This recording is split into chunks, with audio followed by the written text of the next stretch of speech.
Thanks for...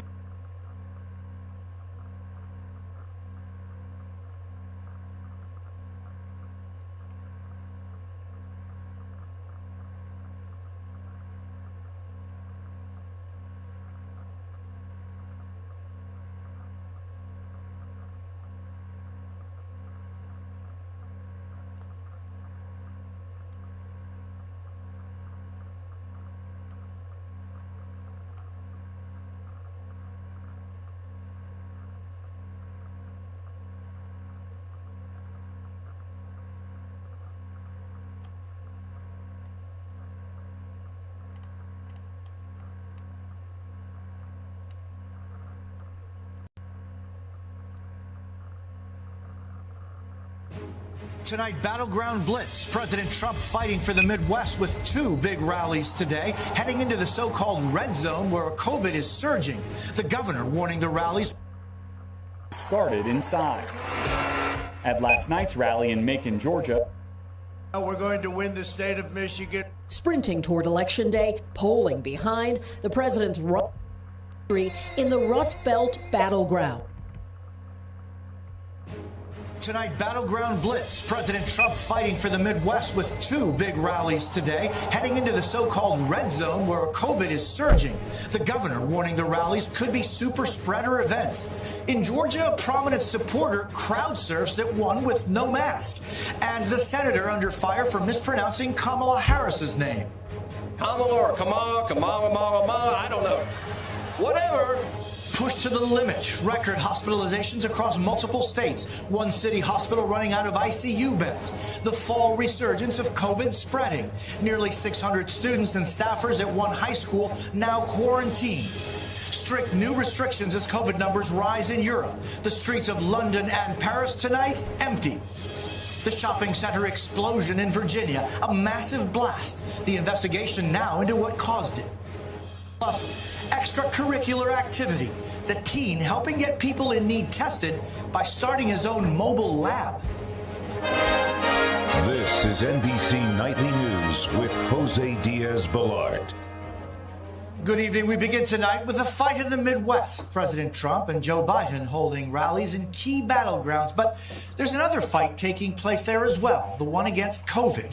Michigan and Wisconsin saw record rises in cases in just the past 2 days, pushing the coronavirus back to the forefront of the campaign, both in terms of how the president has handled the pandemic nationally and how he handles...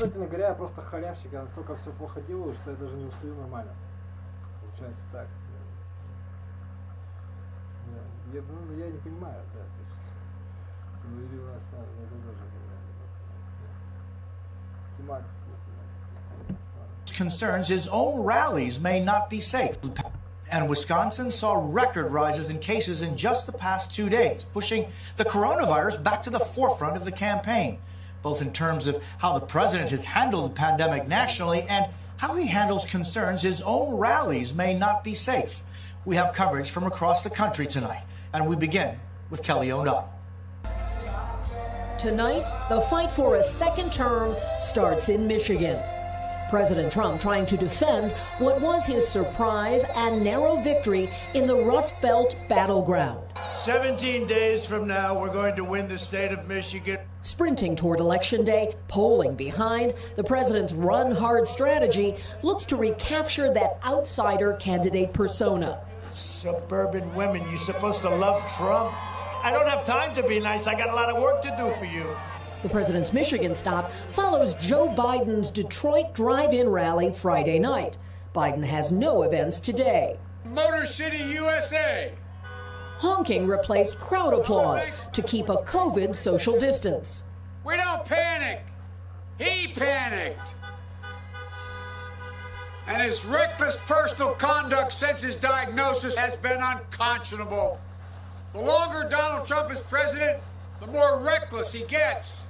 Many Americans, like these North Carolina voters, already casting ballots, with 43 states and the District of Columbia offering early options. The president led his anxiety show last night in Macon, Georgia. Could you imagine if I lose my whole life? What am I going to do? I'm going to say, I lost to the worst candidate in the history of politics.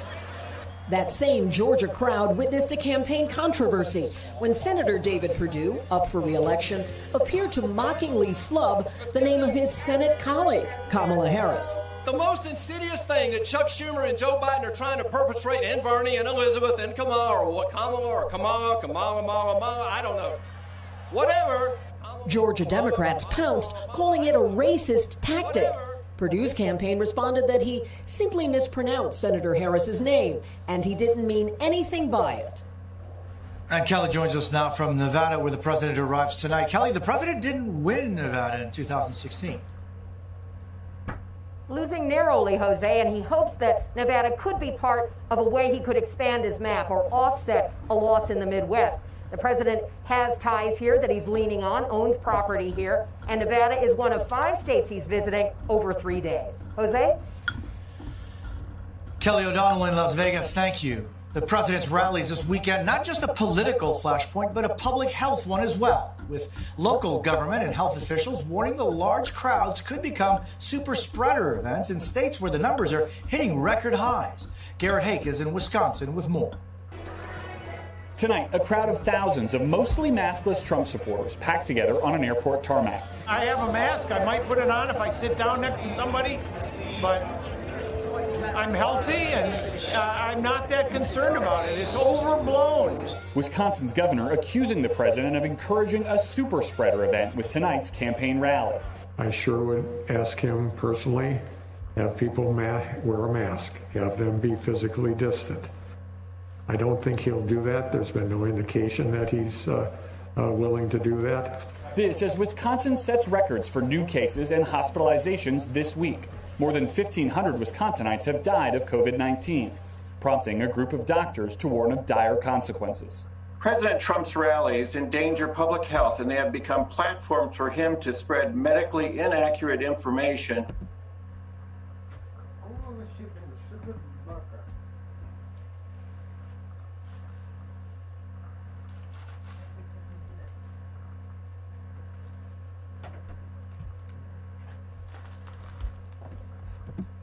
That puts people's lives at risk right here in Wisconsin. The White House's own coronavirus task force places Wisconsin in its red zone for new cases, the most dangerous category, warning of rapid worsening of the virus in the state over the last week and urging social distancing to the maximal degree possible. Trump rallies aren't known for social distancing. Crowds in the thousands regularly sit or stand pressed together for hours beforehand. Masks are required for entry, but often discarded inside. At last night's rally in Macon, Georgia, a Trump-supporting Democratic state representative went crowd surfing. The president returns to Wisconsin at a time of political peril for his campaign. In Macon, Georgia, a Trump-supporting Democratic state representative went crowd surfing. The president returns to Wisconsin at a time of political peril for his campaign. Recent polling shows him trailing Joe Biden by an average of 6 points here. The president's last planned trip here canceled at the last minute when the president himself was diagnosed with coronavirus. And Garrett now joins us from Wisconsin. Garrett, officials have connected positive cases to Trump rallies in the past. That's right, Jose. In a couple of states, most recently in Minnesota, where public health officials declared an outbreak after more than a dozen people were sickened following a rally in Bemidji just like this one. Jose? Garrett Hake in Janesville, Wisconsin, thank you. And it's not just the Midwest. Across the country tonight, a growing number of hospitals are being overwhelmed with coronavirus patients. In Utah, where cases are rising fast, the situation is especially dire. Aaron McLaughlin has more from Salt Lake City. Tonight in Utah, a healthcare system on the brink. That's where we are right now, in a boat, taking on water. And what's ahead of us? Not sunshine, it's a potential storm and a flood. With coronavirus hospitalizations at a record high, late Friday, one of the largest hospitals in the state ran out of ICU beds. The crisis impacting patients who don't have COVID-19. This is hard. Stephanie Deer's 47-year-old sister Lori's heart suddenly stopped last Tuesday. She was rushed to a nearby hospital, but they didn't have the equipment to save her. It took 2.5 hours to find her a specialized bed. I don't know who was more scared, the doctor or me. He looked desperate. So even though your sister has taken every precaution not to get COVID-19, COVID-19 could still have cost her her life. Absolutely. And I don't believe people understand that. And there was not a facility that could take her, that could provide the care that she needed because of COVID. COVID hospitalizations hit new records in at least 15 states, and cases are on the rise in at least 38. Florida today reporting the highest daily number of cases in nearly 2 months, surpassing 750,000. And the CDC confirming that over the summer the virus was more deadly for my. Health officials say the latest wave is tied to the start of the school year after a series of outbreaks because of older, more vulnerable. Surge began with 15 to 24-year-olds and quickly spread to older, more vulnerable populations. The risk of football is worth it. For my son, it is. It's basically what's gotten him through this fall. Aaron, how are officials in Utah trying to flatten the curve? Jose, health officials here in Utah say they're especially concerned about small gatherings of family and friends, limiting those gatherings in areas of high transmission to 10 people or less. But health experts I've been talking to say they're worried that's not enough. They say those gatherings need to include fewer people. Jose? Aaron McLaughlin in Murray, Utah. Thank you very much. Controversy erupting in Europe tonight as several nations begin reimposing strict lockdown measures with a second wave of coronavirus gripping the continent. Sarah Harmon has late details from London. Europe is locking down again. Tonight, half of England, some 28 million people, are subject to heightened restrictions. Taking action is the right and responsible thing to do. Londoners are now banned from socializing indoors with people who don't live in the same household, while pubs in some other cities have been shut down completely. To wake up in the morning to have a business that turns over none and is draining my bank account is absolutely heartbreaking. In Paris, a new curfew starts tonight with bars and restaurants forced to close between 9 p.m. and 6 a.m. Italy, the first European country to be slammed by COVID in the spring, is now facing a resurgence and requiring face masks even outdoors. Spain imposing a state of emergency in Madrid. Amid the restrictions, signs that pandemic fatigue may be setting in. With anti-lockdown protests in London. And one mayor in northern England flat out refusing to enforce the strictest measures. They are asking us to gamble our residents' jobs, homes and businesses and a large chunk of our economy on a strategy that their own experts tell them might not work. We would never sign up for that. As cases continue to rise, some UK health experts warn it may already be too late and warn a full lockdown is the only way to slow the spread. Sarah, how seriously are UK residents taking these new restrictions? Well, we're here in Covent Garden in central London. Normally, this street would be buzzing on a Saturday night. Instead, you can see it's completely empty. It's a bit early to say how... Frightening scene from Latino voters eligible to vote in the upcoming elections. 32 million. There are more Latinos who could cast a ballot for president here than voters who vote in all of Spain. In partnership with Telemundo, we spoke to these voters across the key battleground states of Arizona and Florida. NBC's Gotti Schwartz reports from Phoenix and Telemundo's Nicole Suarez. Thanks for checking out GuitarTricks.com recently. We're running a special right now that's really cool. This is the best time to 16 days to Election Day, and here is the biggest question. Can Donald Trump change this map? Can Donald Trump find a path to victory, meaning a path to 270 electoral votes? You see how we have it right now, lopsided for Joe Biden. 290 electoral votes now, solid or leading Biden's way. Only 163 for President Trump. So he needs to engineer a huge comeback. Look at the toss-up states on our board, plus Maine's 2nd congressional district. Just look at these toss-up states. Let's assume they've all voted Republican before. They all voted Republican in 2016. Even if Trump won Iowa, won Ohio, won North Carolina, won Georgia, and won Florida. Even if he swept the toss-up states on our board, it would still not be enough. Joe Biden would still have the lead. Donald Trump's hill is steeper than steep because Joe Biden is competitive in every one of these states.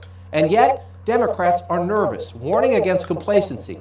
worried they have seen this movie before.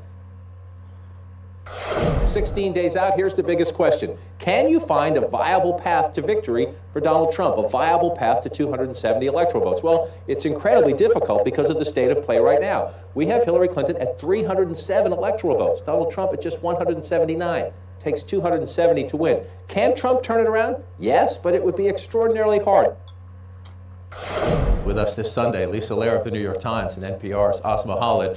That's a little creepy when you look back at the flashback, but that is where we were 4 years ago on this day. The question, Asma, is the Biden campaign sent out this email from the campaign manager yesterday to supporters and donors saying, don't believe the numbers. Please don't believe the numbers. But one of the interesting things about this race that makes it different is the stability. If you go back to Joe Biden's lead, this is NBC Wall Street Journal polling, a 12-point lead over Donald Trump at the beginning of the year.